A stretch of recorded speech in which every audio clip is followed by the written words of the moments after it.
प्यार भैया, रेशम के डर के भैया, रेशम के डर के भैया, लजिया बचाई हो बहिनी के प्यार भैया, कबो ना भुलाई हो बहिनी के प्यार भैया, कबो ना भुलाई हो बहिनी के प्यार भैया।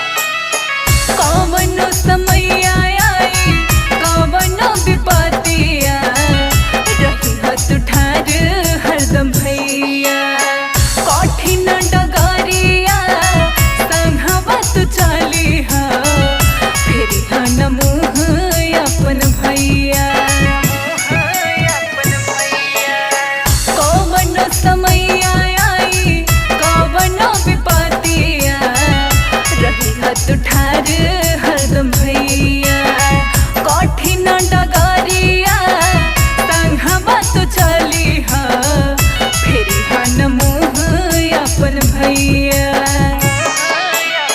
मतलबी दुनिया में, मतलबी दुनिया में जानिया झुरई हा बहिनी के प्यार भैया, कबो ना भुलई हा बहिनी के प्यार भैया, कबो ना भुलई हा बहिनी के प्यार भैया।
बहिनी के प्यार भैया, कबो ना भुलई हा बहिनी के प्यार भैया, कबो ना भुलई हा बहिनी के प्यार भैया।